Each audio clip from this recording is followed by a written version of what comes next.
Crossing the Floor, Betrayal or Wisdom. Stay tuned.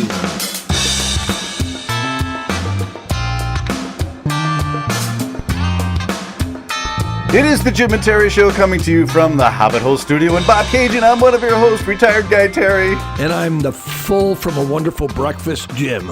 Make sure you have your mic in front of you, sir. It is in front of you. What are you talking about? You think I'm a moron? We've been doing this for 400 years. I know, and I'm never satisfied when I hear them back, and I always think, Jim, why are you so far away? Echo, echo, echo. Bang, bang. It's the 6x9 cinder block group. The Jim and Terry Show, talking about things that are of interest to retired guys, and you started off with a catchy tagline. Yeah, because another liberal has crossed the floor. Conservative has crossed the floor. Sorry, a conservative has crossed the floor over to be led by Poilievre. And, of course, some people are up in arms, and I'm not up in arms. I wouldn't be up in arms the other way around either. I don't mind. Others do. But I think in this particular case, the conservatives deserve it because they set up for Poilievre to be elected out west, which seems election for leadership. It seems to have been sort of a stacked deck guaranteeing that he'd become leader. And now some of the others are thinking, I'm unseen, I'm unnoticed, and I'm unheard. So Poilievre is not coming across as a good leader. And at this time, I think people really need a good leader who can read the times.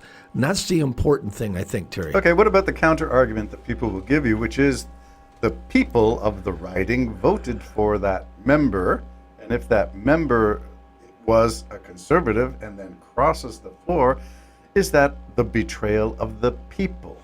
Well, I think the first thing they need to do is serve, and I can understand why people would feel that way.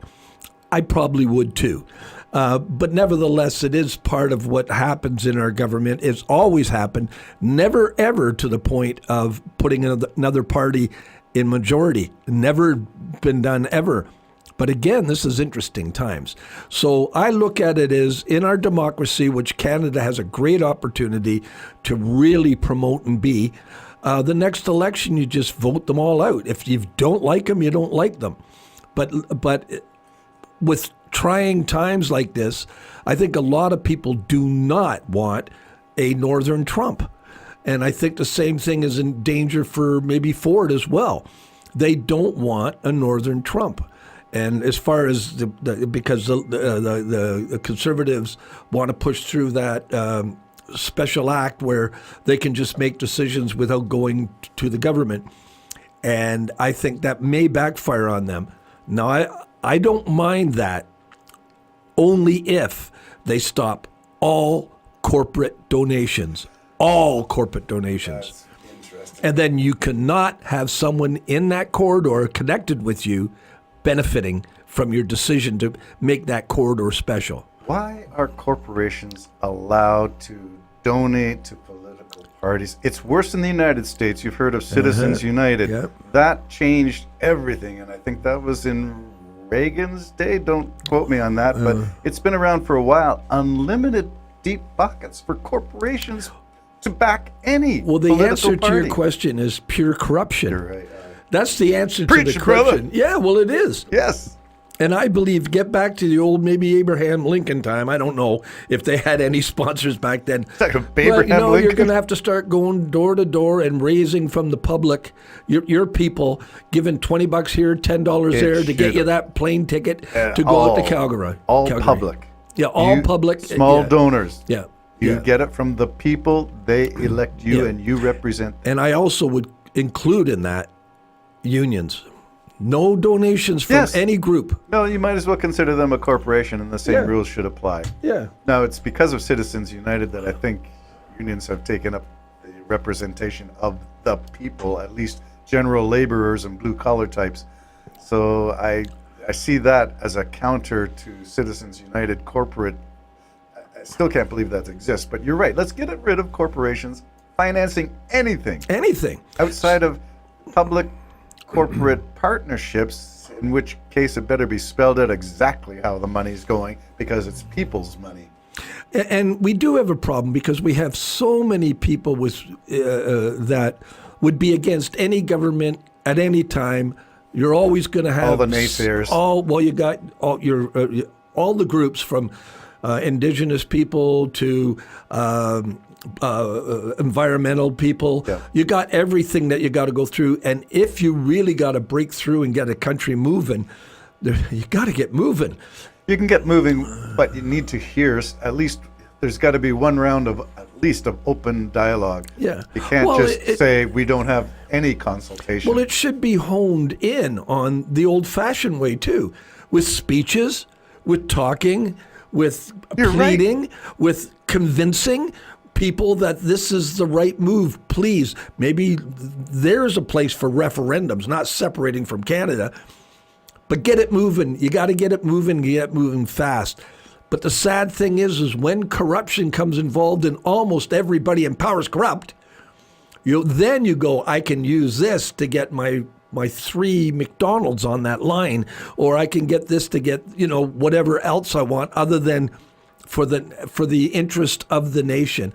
And I think we really got to make a move on in the consciousness of Canadians. This is the opportunity that we really start getting on board with. It's a generational opportunity. An opportunity to really come together as for the cause, the right cause, and listen to the argument of that right cause.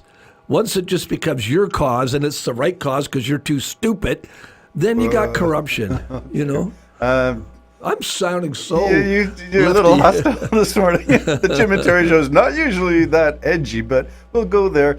Yeah, getting rid of corruption in government is a tall order. We can do it by removing corporate money, and I forget what the process they call it when they buy corporations, buy influence. Oh yeah, wining and dining, and let's just say influence buying. Yeah, there's a term for it, but I was trying to think of it coming here too, okay. And I couldn't think of the term. I'm going to file that in my new mug. In my whatever mug. He's got a mug that used to say the best dad ever, yeah, and it faded away, so he wrote in whatever. The best whatever. A mug for all occasions. Okay, so that's one thing, floor crossing, and there is a sense that the people that elected that person as a Conservative might feel aggrieved.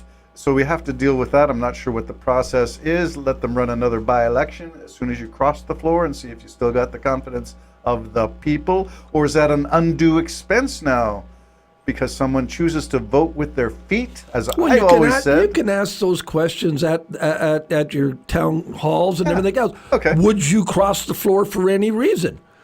Yeah, that should be known in advance. Yeah, but again, things change. Yes. And as you said, Polyev set out this, grade 8 reason for you being in this class to all of his people. And I guess this person said, I've known you for X amount of years. I've been in this party for X amount of years. And now you want a book report. No. I want to sing, you don't bring me flowers. I mean, yeah, if you don't know your party members, they were elected on your party platform. To me, it seems a bit of a panic. It is. Like a strong arming, which to me makes me think he's not very bright reading the Times.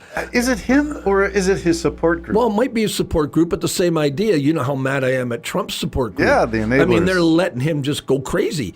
The enablers, I blame them more than the people that are in power. So if he's got a bunch of enablers saying to him, it's like in the Bible when that king took over and his dad really taxed a lot of people.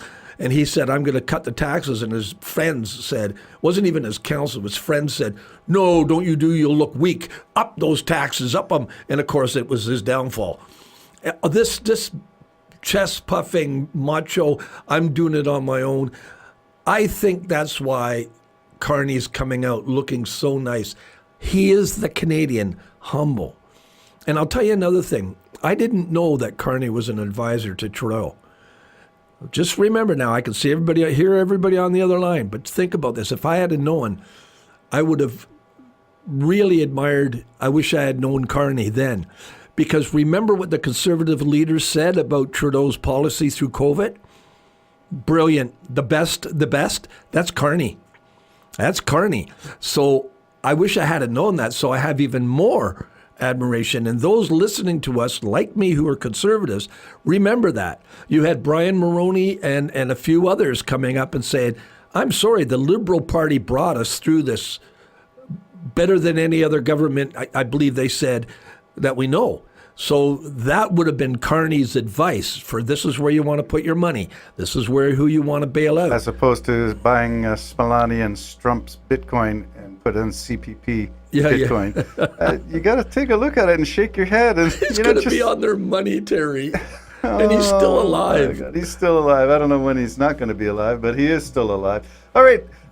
One further question for you. Did you know that people of fervent faith are more likely to go along with anti-vax, anti-climate change? It's a hoax. There are no icebergs melting. The glaciers aren't melting. Next show. University of British Columbia Next study. Next show. Jim and Terry Show signing off. Bye-bye.